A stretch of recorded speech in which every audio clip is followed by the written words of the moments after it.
and I'm the state leader of advocacy for #WalkAway here in Minnesota. And we're holding this event because we are trying to encourage people who are either Democrats or are on the fence about who to vote for in the upcoming elections. We want to encourage them to think more about who they're voting for and not just voting for a party. Each person on the panel today was one time a Democrat, and they all walked away.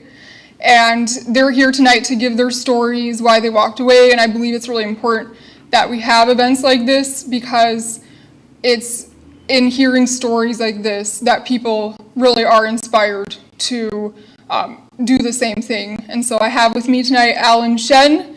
I have Cicely Davis, who's actually running against Ilhan Omar, and I have Roman Andrew.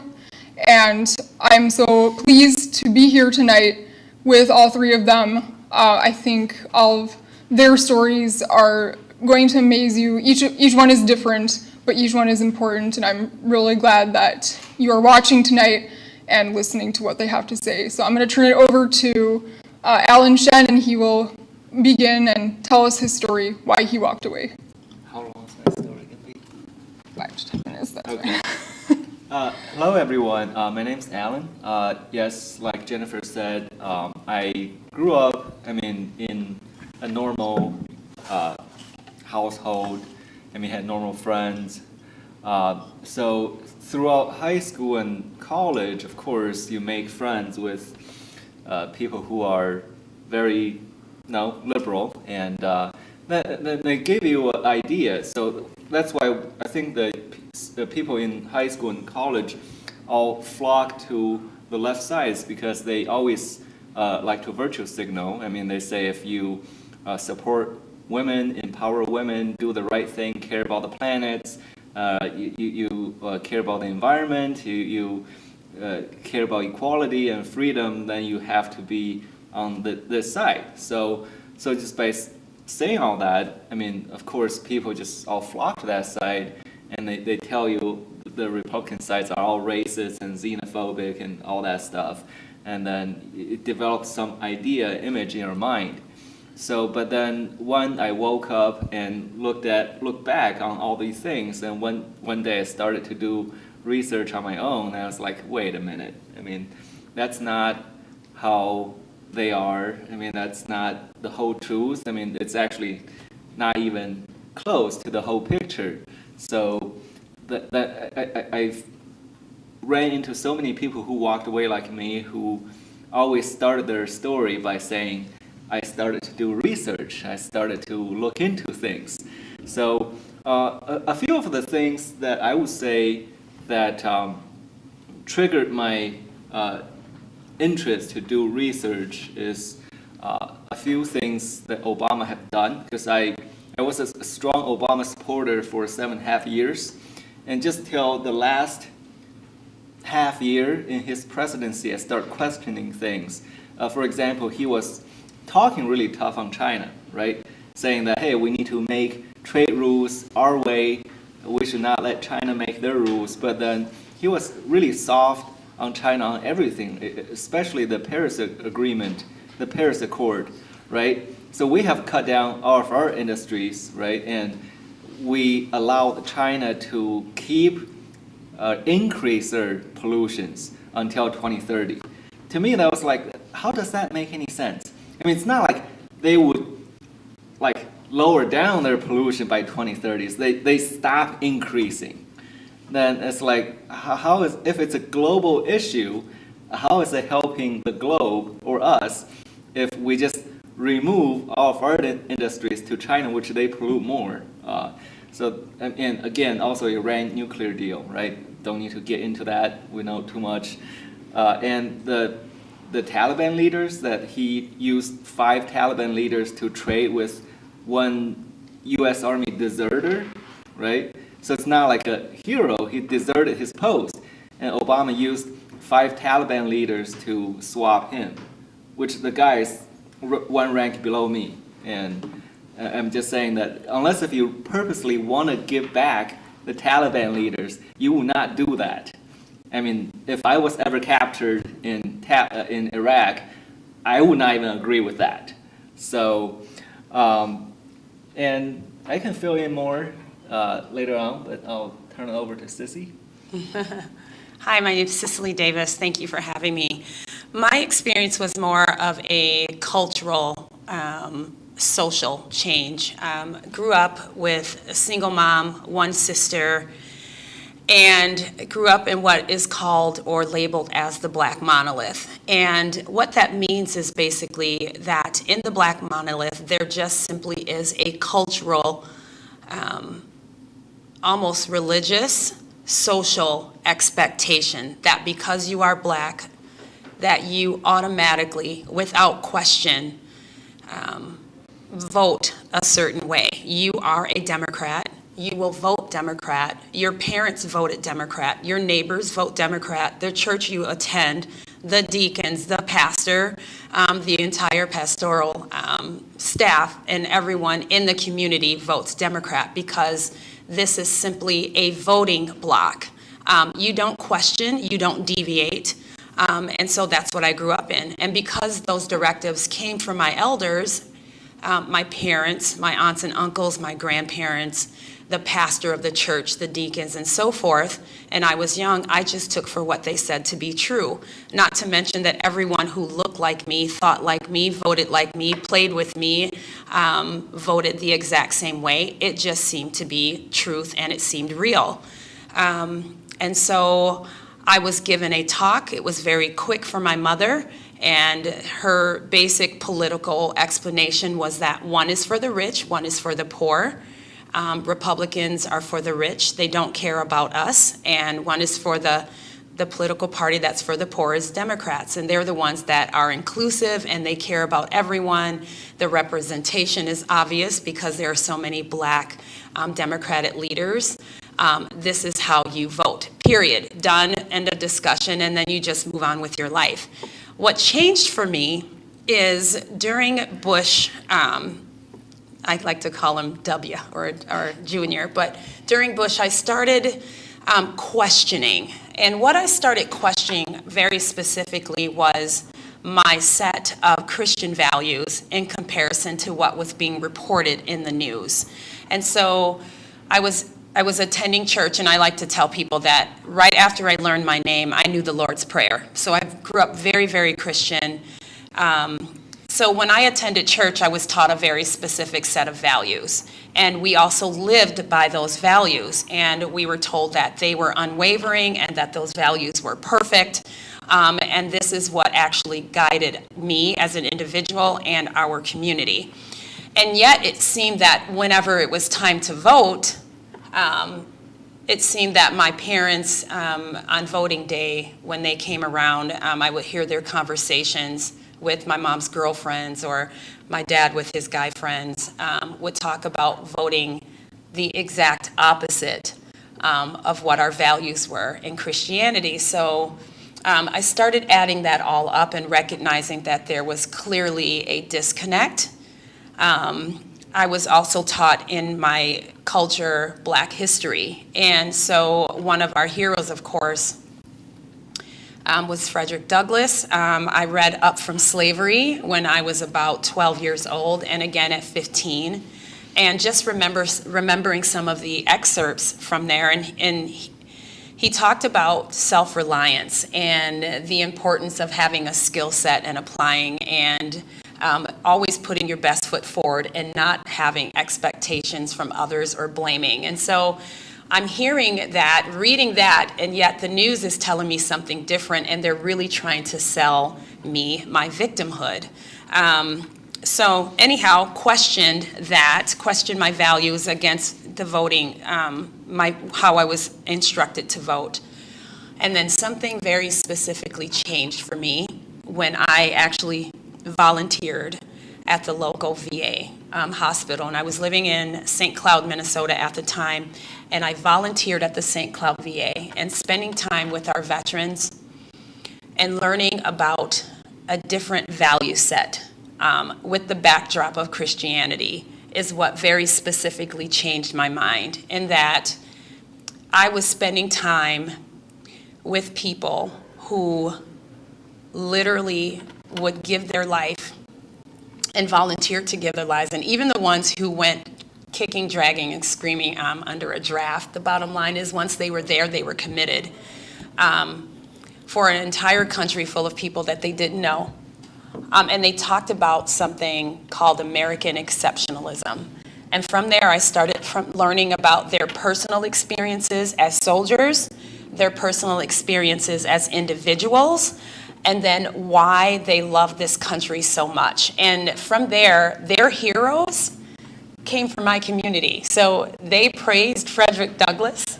They praised Booker T. Washington. They talked about Hoosier, who actually was a black man, and on and on and on. And from there, I recognized that, you know, there's something here that's amiss. And that drove me to really start questioning. I did vote for Obama, very much like you, simply because I just thought at the time it was really important.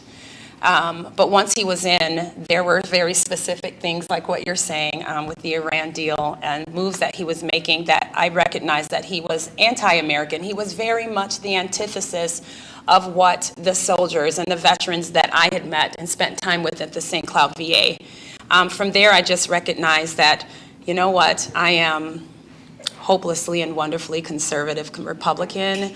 I need to vote my values and just live it every day, support candidates who align with my values, and I haven't turned back since. So it's a series of things, but for me, definitely, I would say that the biggest was definitely my set of values with Christianity, and then with the backdrop of American exceptionalism is what caused my walk away, and I'm all the better for it, so. Awesome. My name is Roman. Similar to Cicely, I'm also part of a monolith. I'm actually bisexual, and members of the LGBTQIA plus community historically have voted Democrat, and especially in today's age, if you don't vote Democrat and you identify as a member of that community, you're sort of seen as an outcast, and your motives are questioned, and you're seen as sort of like a confused, aimless individual, like you've just kind of gone off the path somewhere, you've gotten lost. And I've gotten that a lot, and people are very, people are always very surprised to hear that I have conservative values, but I also am not a straight, heterosexual, cisgendered individual. But I also grew up a Democrat. I believed that the Democratic Party represented true liberalism, and liberalism to me meant open-mindedness and tolerance and these things. And it wasn't until I'm 32 years old now, it wasn't until I was about 28 years old that I attended an event and I saw this trend on the left take place where they started canceling out voices that they didn't want to hear. And I would go to, whether it was a rally or a forum or a protest, there would be someone from the conservatives' perspective sharing, his take on something, and there would be a sound alarm set off, or there would be a horn used.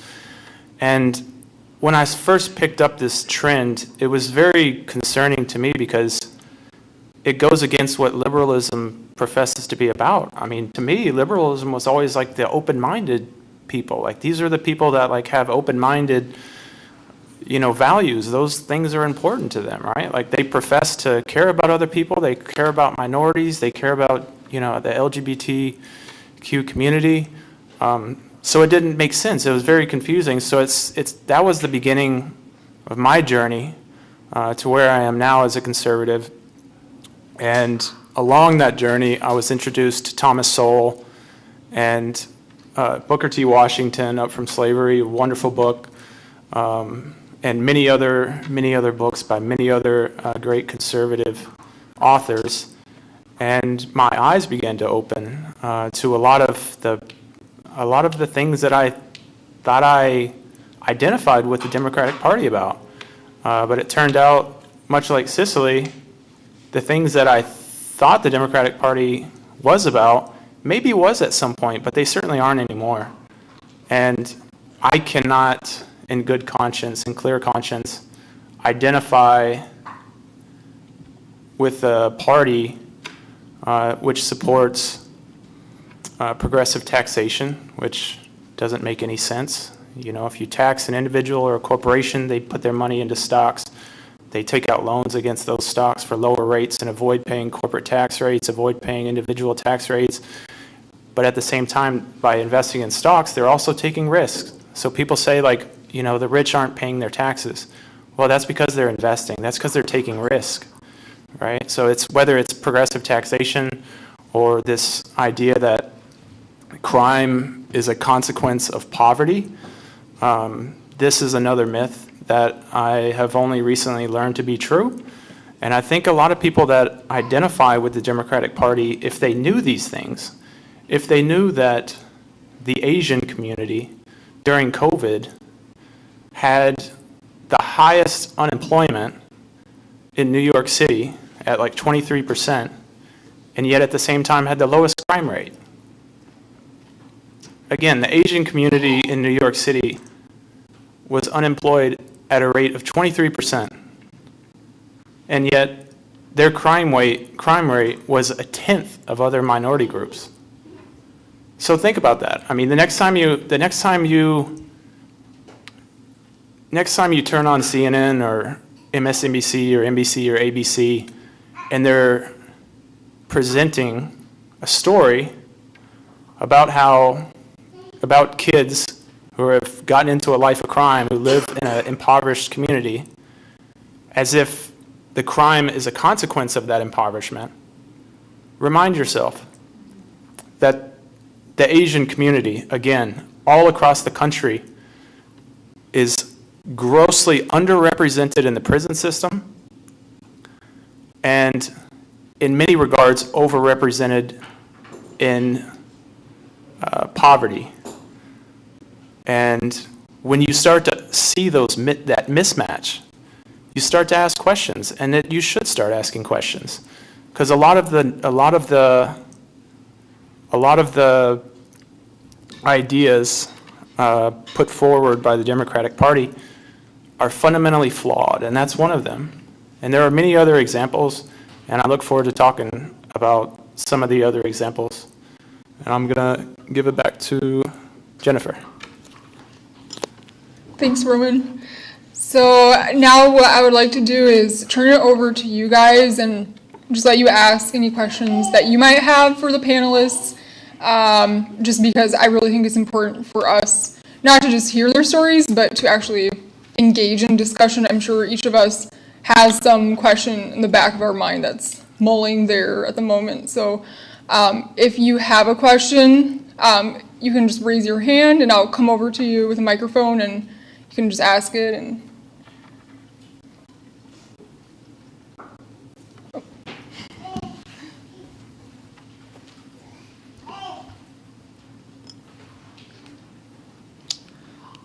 So, is this on? Mm-hmm. Okay, my question's for Cicely. I'm just curious about you're running against Ilhan Omar.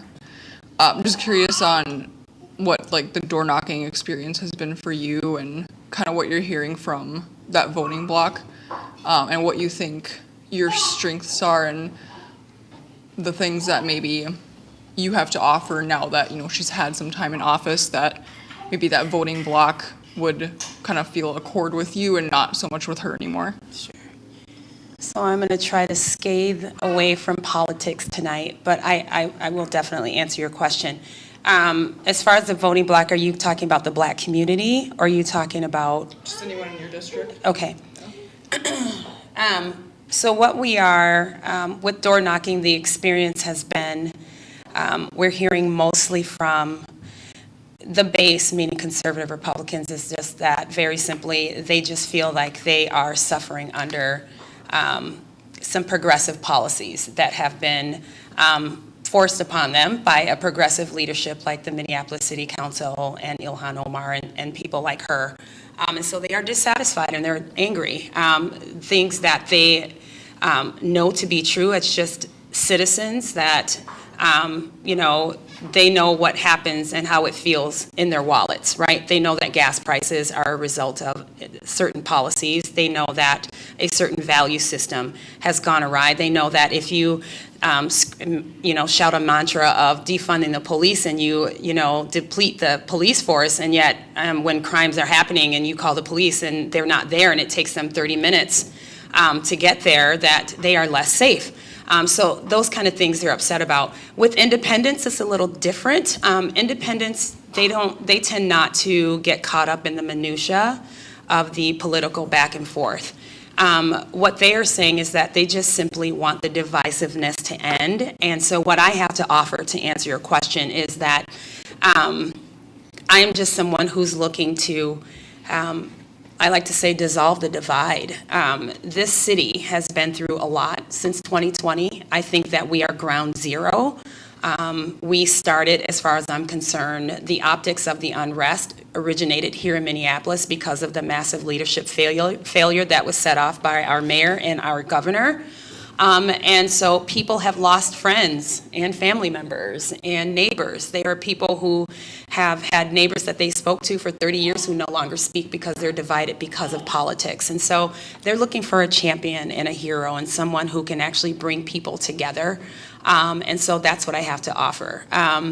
I am, a conservative candidate, yet right now, what I'm interested in is bringing people together and calming things down and unifying this district and really addressing the issues that people care about right now. And I think that for the most part, what I am aiming to do is just to simply treat everybody as an individual. And so much like Jennifer said, is that I want you to be able to just make an educated decision. So Roman, when he says, when you're listening to MSNBC, make sure you go to Fox as well and that you're getting both perspectives so you're making up your mind so that when you go to the ballot box, you're making an educated decision. This isn't about forcing anyone to vote any single way. I just know that there is a very specific set of values that have set us in the trajectory that we are in. Those aren't partisan issues. Crime is not a partisan issue. Cost of living isn't a partisan issue. Education is not a partisan issue. Everyone suffers when policies are good and when policies are bad. And I just seem to think that no matter how you identify politically, if you make bad decisions in America, we the people have the power to just simply vote you out because you're just not good for us. That's what I want people to know, that it just doesn't have to be divisive this time. That's what I'm offering, to dissolve the divide. So. Anyone else have a question? You can come over to you.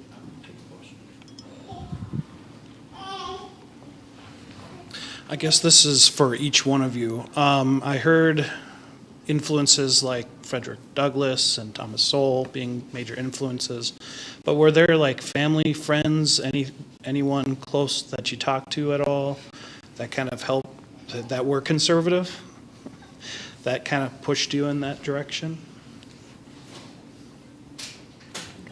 I'm thinking, but I can say probably friends. Is that because growing up in middle school, I had a friend who's very Christian conservative. So, but then of course, when I was in college, then I was being educated and told to be a liberal, and but the things that there had been times I felt that is he like racist now or what? Because why is he in that party?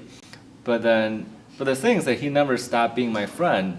On the contrary, when I switched side after college, quite a few years, and all my liberal friends from U of M, they all just unfriended me and they just went away. So it kind of just like it shows that the conservatives, we stay true to someone and we don't just flee when things are not the way that we want it to. And liberals is like, oh, you're different from me, I cannot tolerate you, I have to run away. It seems like how they are, which is like for me right now, it's like, my door is always open. If they want to come talk to me, have coffee, I'm here. But they all decide to unfriend people and just get away and not talk. So it kind of says about their values now. For me, I didn't have anyone to ask or refer to in my family, whether that was maternal or fraternal side. I only had my husband at the time to speak to because he was conservative. Outside of that, I spoke to parents and grandparents of my friends, and I just started to question the veterans that I was spending time with every day when I was volunteering. And I would just ask questions like, why did you vote, or how do you vote and why? Tell me about, growing up in a Republican household. And when I learned about their value system, it was literally everything that I grew up and was taught in church. So I had the veterans. I had no family. I had my husband. But I just really drew from the veterans, and I drew from the parents and grandparents of my friends to ask them about their experiences and what was it about that party, the Republican Conservative Party, that attracted them, and why they believed and voted the way that they did. And so I learned from there. I drew from their experiences and just compared their experiences and their stories with mine, and recognized that I was just simply on the wrong side, and I was lied to and deceived, and just felt really kind of angry for a while. But veterans, my husband, and parents and grandparents of my friends. So. Yeah, I wish I could say there was one person that either among my friends or family that inspired me to start questioning my democratic perspective. But I have never really had any close friends or family members that are conservative that have had much of any influence on me, my political perspective. My mother is conservative, but I wouldn't say that she influenced me, because as a typical contrarian, younger man, I did not want to believe that my mother knew what she was talking about, and plus all of my friends were Democrats, so I just assumed everybody over the age of like 25 was Republican, because it just seemed like, if you were younger, you were more. If you were younger, then you were a Democrat, and if you were older, you were a Republican. I sort of saw it in those oversimplified terms. But I would say that in the last 2 or 3 years, just seeing on the news what's happening in the Twin Cities, and I'm not from the Twin Cities, I'm from Nashville, Tennessee, which is a different culture to Minnesota. I haven't quite figured out what those differences are, but certainly, not the place that I grew up, and the values are not the same. But seeing what's happened to Minnesota just in terms of the crime surge over the past 2 years, and seeing this criminal justice reform advocacy on the part of the Hennepin and Ramsey County District Attorney's offices is just very disheartening for me. And I think as a younger person, when I was identifying myself as a Democrat, I didn't know anything I didn't know what a district attorney was. I had heard that term, but I never knew what it was. I didn't know what the role was. Well, you hear a lot more, I feel like, or at least I see that term thrown around a lot more often. And so that got me questioning. But yeah, I think that much like Cicely, I knew that something was, maybe I just had a curiosity. Maybe that's what we have in common. And I started asking questions. I started asking questions to people who had different ways of seeing the world. And I started trying to figure out why it is they see the world so differently. in myself. And it led me to where I am today.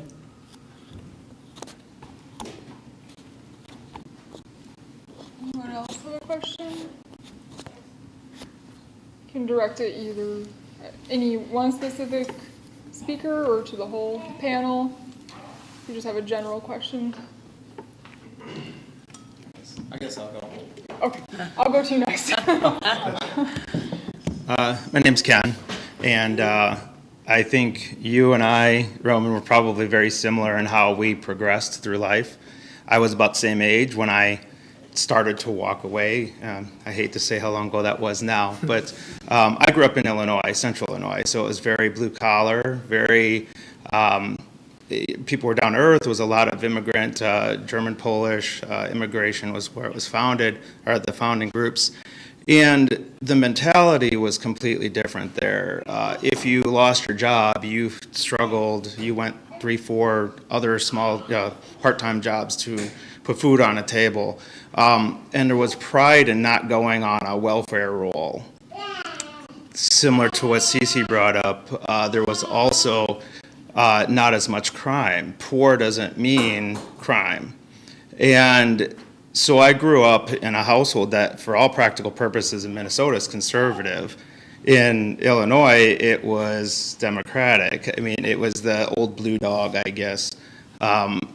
The issue I have, and I've been picking away at my mom over the years, because when she found out I was a Republican, she probably had a heart attack. But the Republicanism means different things in different areas, Nashville and Illinois.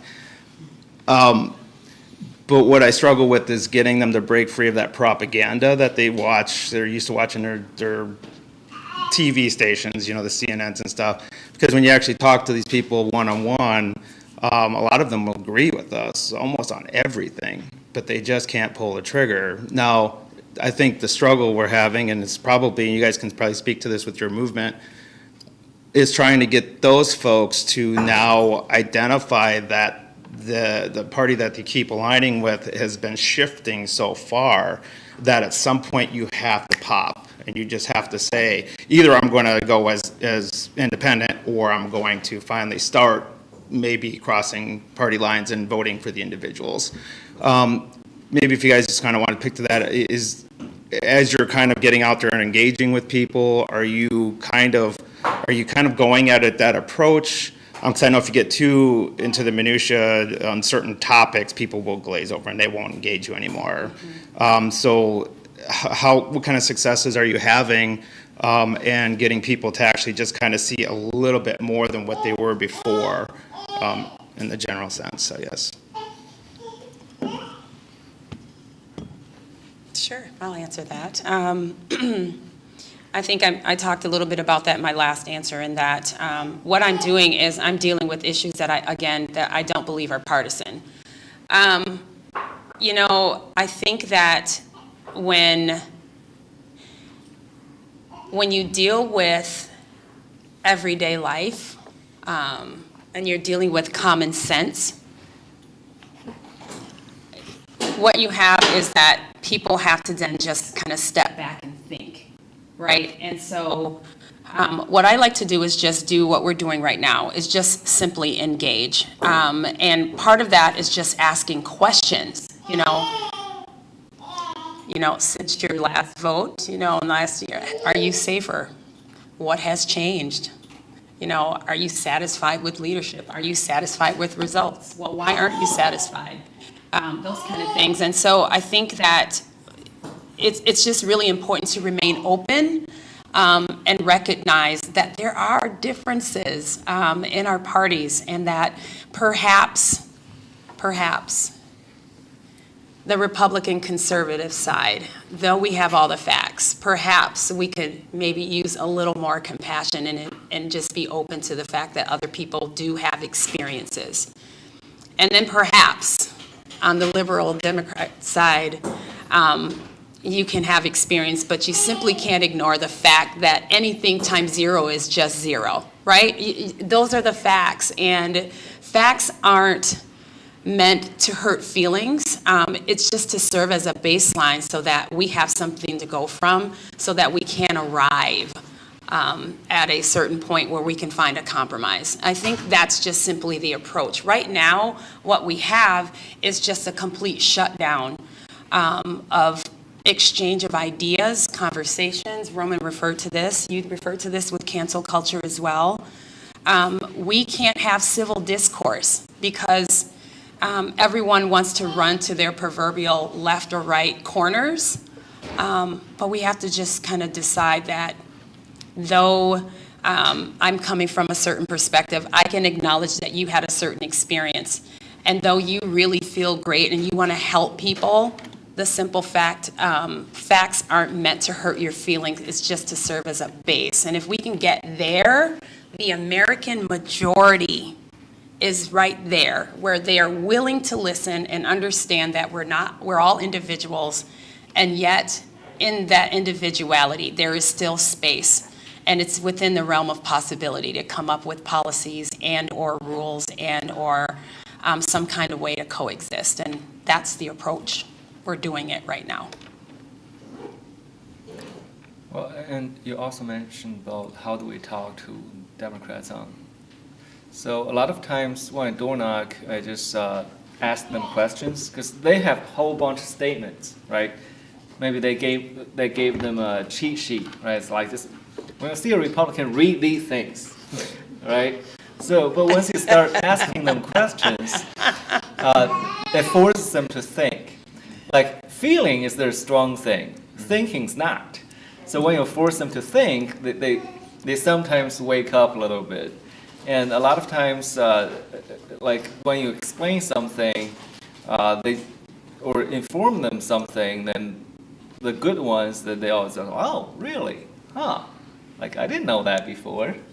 So a lot of times, I think just from watching too much CNN and New York Times, they leave the thinking out the window, and then they leave only a little bit of statements, narratives in their head. So once you open up their mind, eventually, because you might be planting a seed somewhere here and there, and just maybe years later, you'll see it comes to like realization of some kind. Because I know I've had many seeds planted in my mind or in my life before that I didn't switch right there, but once I hit a catalyst, all those seeds just coming, rushing out, and you just, everything connects, right? So, yeah, when I first saw Obama's, like, didn't push China hard enough on the Paris Accord, I was like, oh, well, maybe he did have a purpose. I don't know why, but I'll let him do his job, right? But later on, everything connected. So that's why, for me, I always try to talk to Democrats and plant the seeds, because if someone like myself could walk away like this, I believe anyone on the left side that still have an ounce of love for this country, they can one day walk away.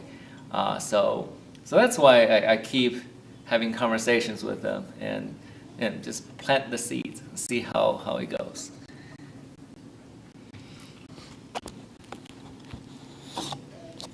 So as a former Democrat, when I talk to Democrats today, I was a Democrat until Hillary Clinton ran for president, and I actually voted for Hillary Clinton. And I believe, if I'm not mistaken, Brandon Straka did as well. And that's something that we have in common. So I'm a recent convert. And I've also been very interested in politics.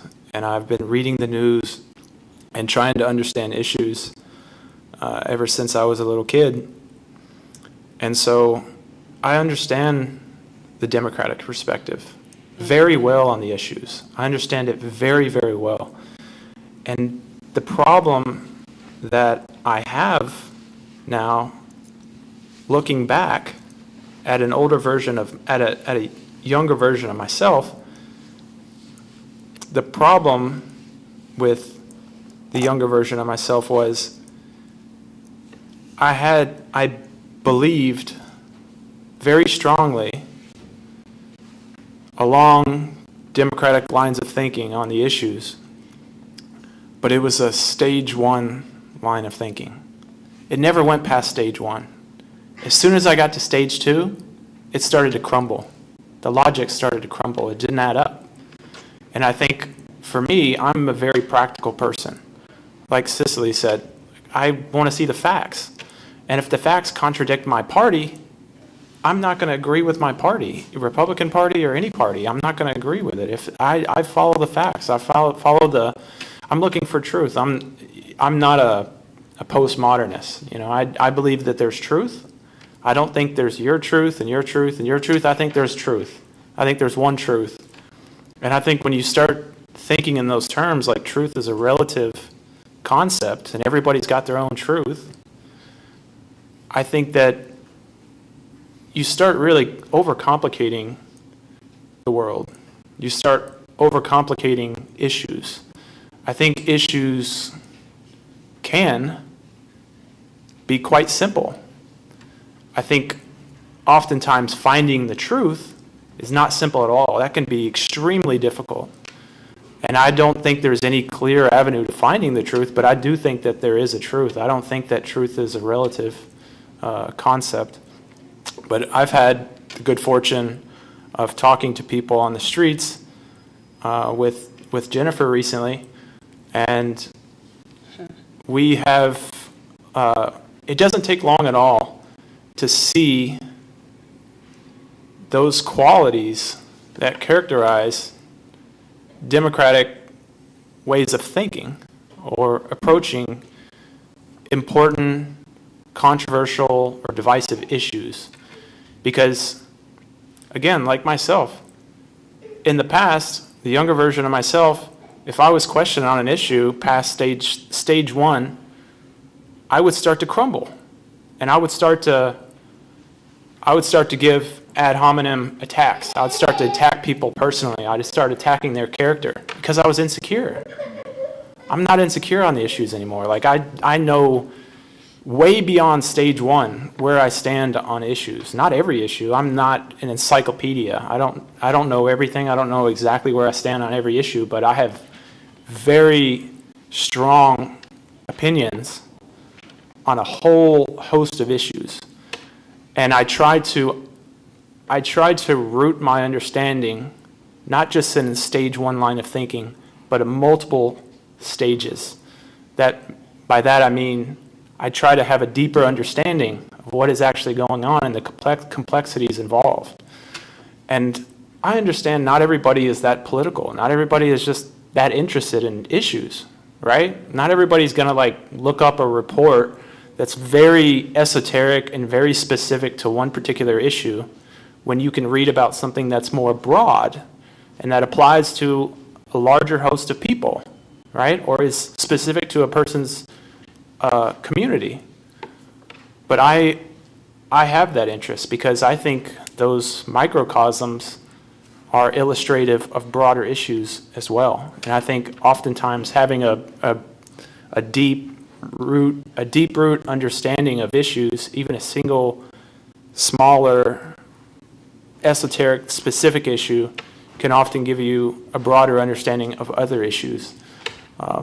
So I say that I'm trying to respond to your question by kind of trying to give a sense for how it's been actually talking to people, because I'm not actually running for office, but I have had the experience of talking to Democrats, and I have gotten I've seen a lot of that insecurity from Democrats. And it's funny because you see it across all age ranges. Like you see younger people get super defensive and they start attacking you, as soon as you start questioning them. You don't have to question them very much. I mean, you ask a simple question, they just freak out and they don't know what else to do, so they attack you, right? Or they say, I don't want to talk about it anymore. As soon as you ask them a question they don't know the answer to, they don't want to talk about it anymore. They were very interested before, but as soon as they realized that they didn't know what the hell they were talking about, they're not interested in having a dialogue anymore. And I think that's I personally believe, and again, this is what I believe. This is my opinion. You don't have to agree with my opinion, but I fundamentally believe that is a democratic characteristic in today's political environment. I believe that Democrats have become characterized in that particular regard. If I can come away from a conversation with a liberal or a Democrat and they just don't think I'm crazy, I figured I was successful. I was like, okay, you know what? I opened the door and I planted a seed, and they recognize that I'm just like them, and we just maybe differ on a few issues, but again, it's that middle, it's that American majority. It's where we fall. Most people just want to know that they're heard, and that across the board, whatever the issues are, that we can find a way to relate. Everything else we can work through. I really, truly believe that, and I just think we've gotten so far from it, and I think both parties are guilty of that. But we can lead us back to something sensible. So that's what gives me hope. Yeah, Roman, I just want to add that because about truth, I like to quote from Ben Shapiro's that there's the truth and your opinions. So there's not your truth, my truth. There's the truth. You can have your feelings, it's fine. But again, facts don't care about their feelings. So. I had a question over here, and then I'll come to you. Thank you guys for coming tonight, and thanks, Jennifer, for setting it up. I've heard a lot of people talk about, I was deceived or I was lied to, and I was wondering what some of those big lies were. I know you've touched on some of them, but what were some of the big lies that really the light bulb came on and you said, I can't identify with this, I can't be part of it, and I'm looking for something else. I can maybe say a little bit about that. Because there's been seeds planted in me for a while. The catalyst that really woke me up was after Trump ran and CNN's been attacking. At first, the attacks were okay, it's fine, right? Because at first I thought it's like a Ross Perot #2, like a rich guy trying to run for president. Yeah, it's a Ross Perot, fine. But what really got me going, woke me up, is when CNN called him racist. Because I had been a big fan of Apprentice for years. It's like that woke me up, because it's like there's no way he's racist, not even close, right? So then I started questioning. It's like, why would CNN call him racist? It's like, why? Because then of course I know that's a lie. It's like then I started questioning, why would CNN lie to me? Like, what's the motive about that? It's like CNN's the most trusted news in network in the country, right? So it's like CNN didn't lie to me before, so why would they lie to me now? So that's what got me going and start doing research and start doing looking into things and really looking into the platform and why they're doing it. So yeah, so if CNN did not call Trump racist, I might have not waken up at that time. Maybe later, but that was, boom, the catalyst. America was founded by old, white, drunken, racist slave owners.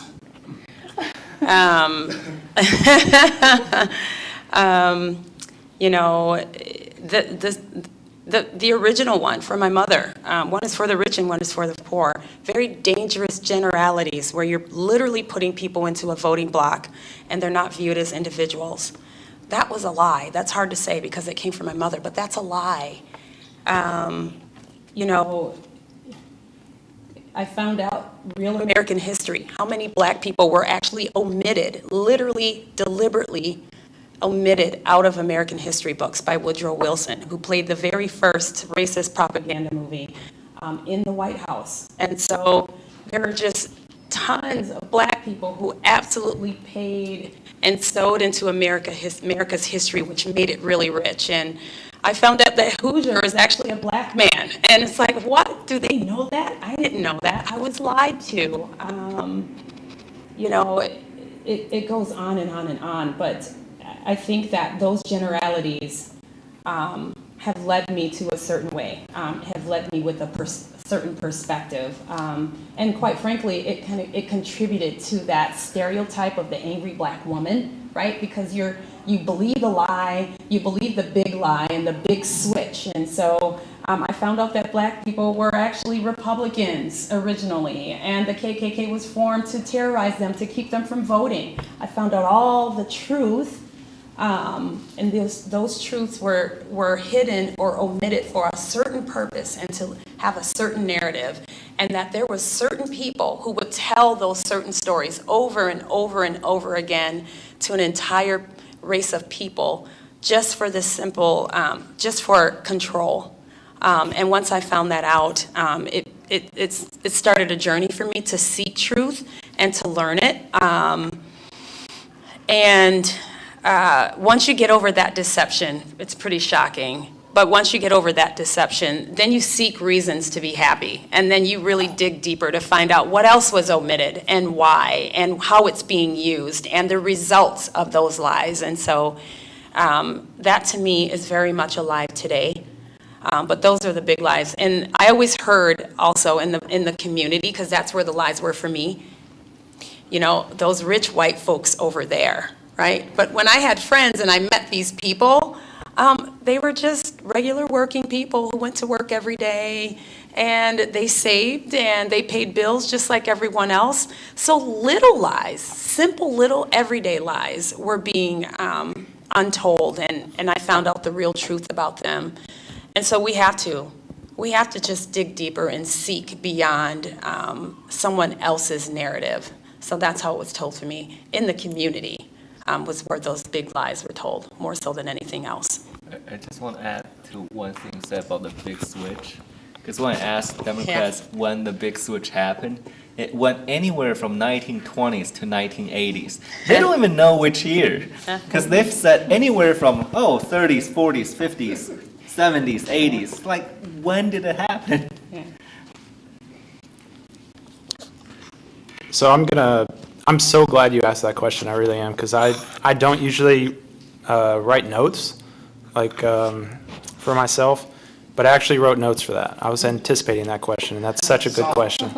It's a really good, yeah, you gave me a softball with that. So I'm really prepared for that question. I'll give you 4, in my opinion, very consequential, and I won't call them lies, I'll just call them myths from the Democratic Party. The first one I spoke to a little bit earlier. I'm not sure if you were here at that time. The first one was that crime is a consequence of poverty. That is a myth. And that's a very destructive myth. It's a very divisive myth. And it's also very extremely consequential. The second one, and I encourage anyone in the audience to, ask me to elaborate on any of these. I'm just going to kind of put them out there. And then if you want me to speak to them or want anyone on the panel to speak to them, I'd be happy to, we'd be happy to field those questions. The second one is going to be mass incarceration. Mass incarceration is a myth. Again, if you want to talk more about any of these things, feel free to ask. The third one is, I also spoke to a little bit earlier, is going to be progressive taxation. I believe progressive taxation, or taxing the wealthy, is because you perceive them as not paying their fair share. I believe that is a myth. I believe that the rich or the wealthy not paying their fair share is in fact a myth. And the fourth one is I spoke earlier about how I myself am bisexual. And so this one is very personal for me, because I know a lot of people in the LGBTQIA+ community, you ask them what issues are important to you, they're going to say, like, the LGBT issues. Those are important to me. That's, like, personal for me, right? And it's personal for me, too. Like, I care about this community. A lot of my friends are, like, members of this community. So this myth is related to that community. It's the idea that Republicans are bigoted or against gay marriage. I think that Republicans, certainly historically, just as Republicans and Democrats both have stood for have taken controversial stances on issues, right? Both Democrats and Republicans. And I know Republicans have historically defined marriage as between a man and a woman. And I believe that there are many Republicans that still think that should be the case. Marriage should be defined as between a man and a woman. But I do not, I look at, I'm speaking more to this because this one is personal for me, and I think that a lot of people don't realize with the passage of the U.S. Supreme Court case, Obergefell versus Hodges, the U.S. Supreme Court case that led to same-sex marriage being permitted in the United States, did not actually legalize gay marriage. It criminalized denying gay marriage.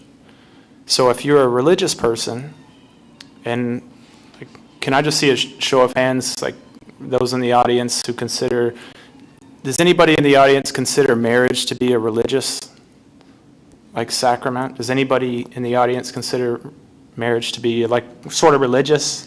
Does it have no, not religious? So a lot of people do, though. I mean, I totally respect that. A lot of people don't see it as religious. And the funny thing is, I'm not even religious. I'm not a religious person. But I respect people's right to religion because it's enshrined in the Constitution. People have that right to express and believe in their religious values. And freedom of religion is literally enshrined in the Constitution. I think that's kind of important. People should have that right. I may not agree with you. I don't agree with this whole defining marriage as between a man and a woman.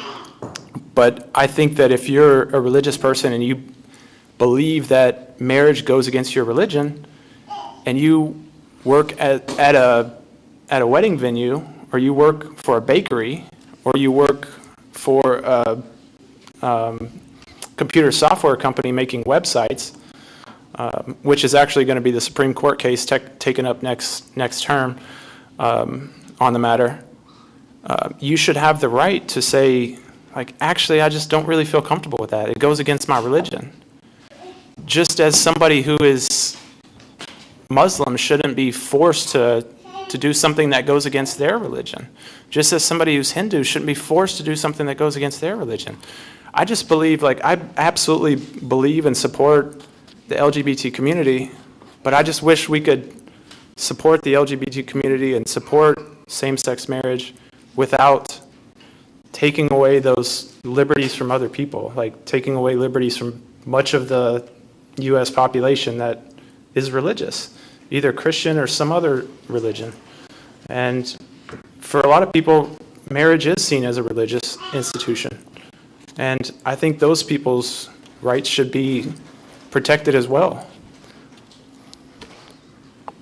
Well, I just want to add to that because I think for this LGBTQ movement, it's been hijacked by the Democrat Party. They want to play their card to take that voting block and also just using that as a narrative to attack to the right. Because, like you said, we're in a free country. We can do whatever we want to do. It's our freedom, and do whatever we want to do. But lately, it's what they call them LGBT, but it's you have to be. It's I don't care what you do, and it's your life. I don't care who you marry, who you date. I mean, it's not my business. But now it's if you don't want to be gay with me, you're homophobic. It's no, it's I have the freedom to choose who I want to date. It's you can't force me to date you. So it's if you don't date me, you're a homophobe. It's what you talking about, right? So it's they're completely hijacked and politicized it.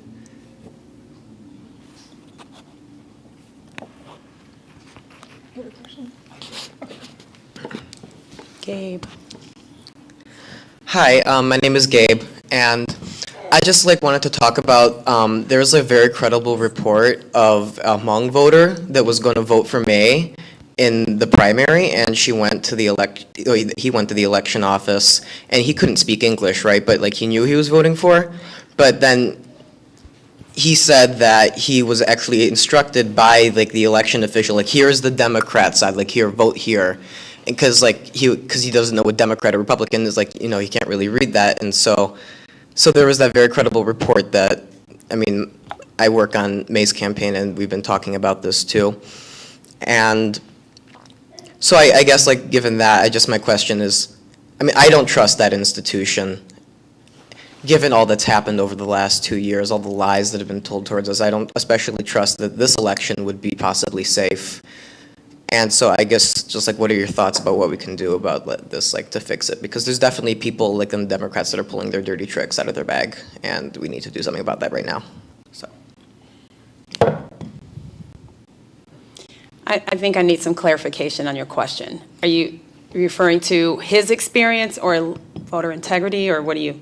Yeah, just that, like the fact that there could be fraud in this election or some sort of other Democrat, because the ballot judges, I don't know, there's been a lot of reports, and I just like, what are your thoughts about like concerns for voter integrity this fall? Yeah.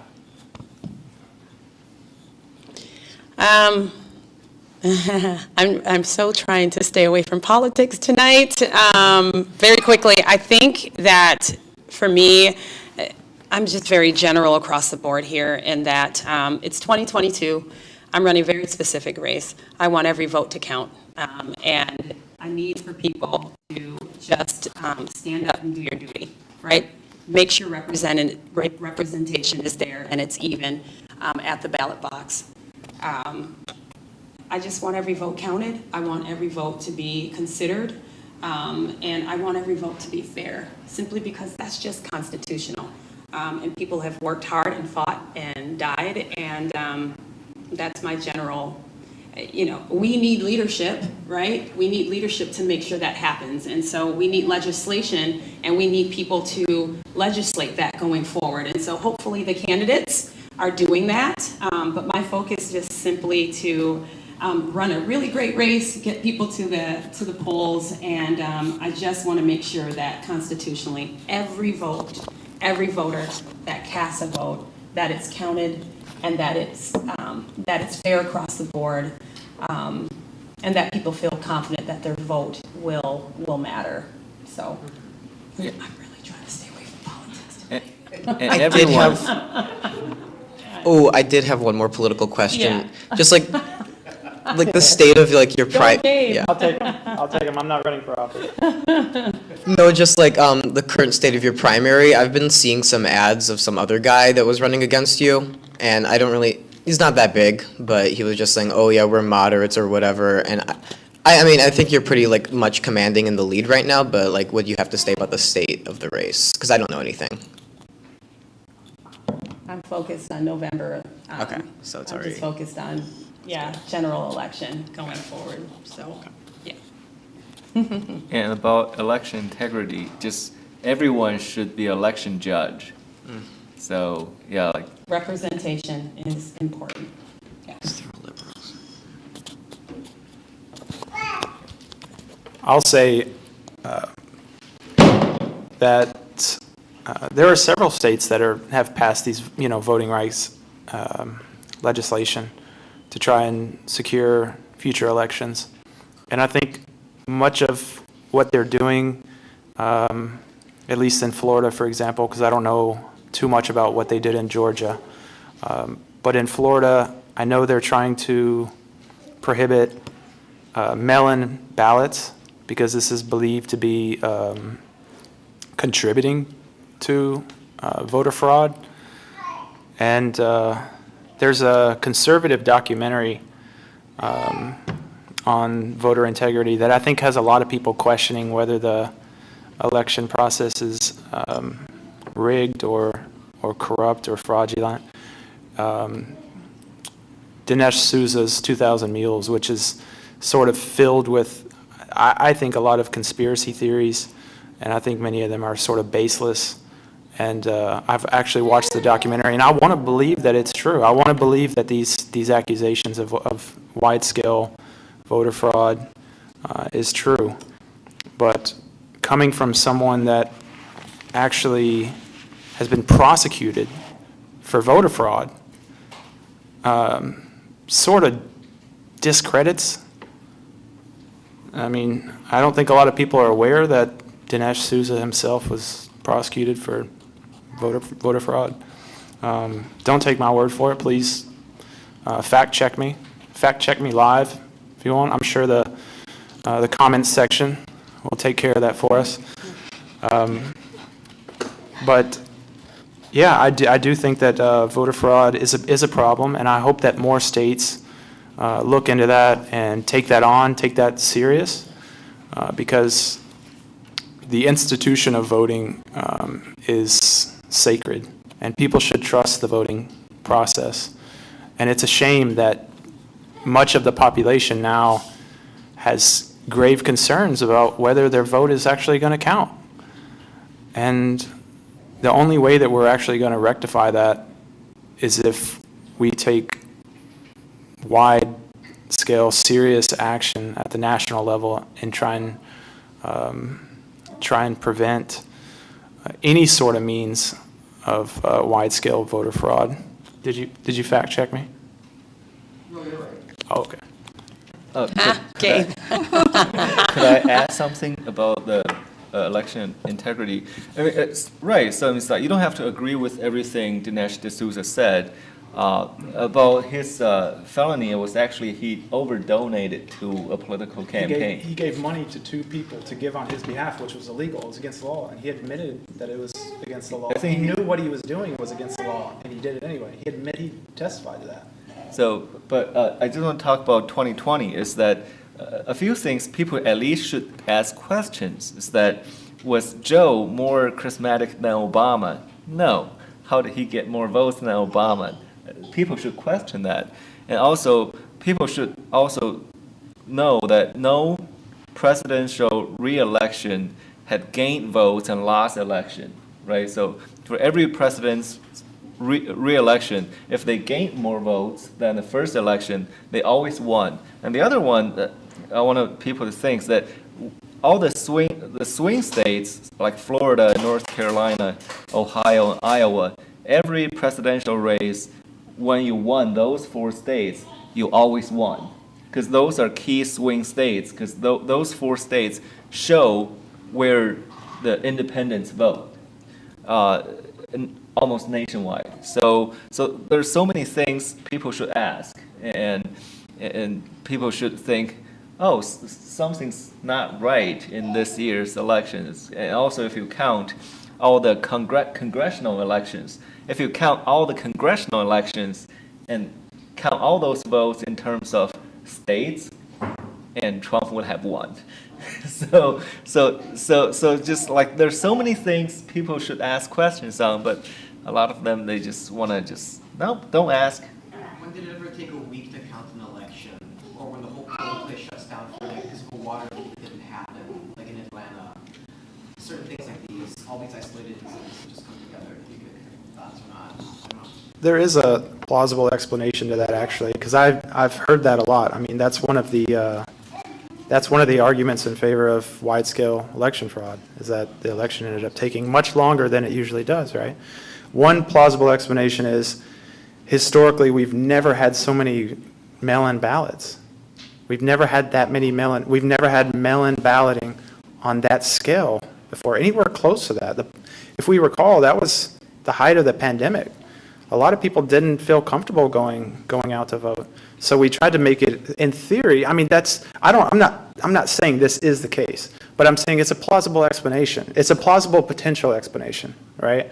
That the powers that be tried to make it easy, convenient for people who are vulnerable, say, people with underlying health conditions, people that are elderly, people that are diabetic, to vote.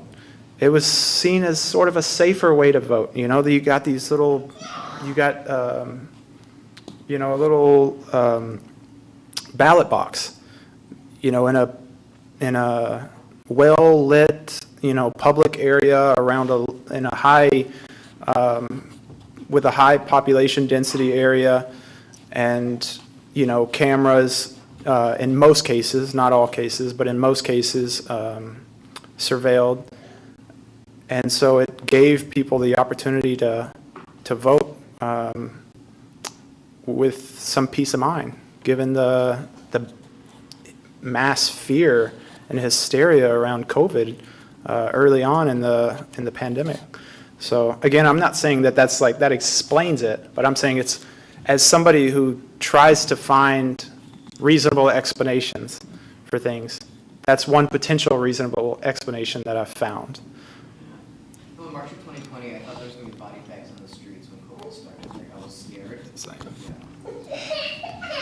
All right, thank you so much, guys, for coming tonight. We do have to end this, but I'm so glad you all came.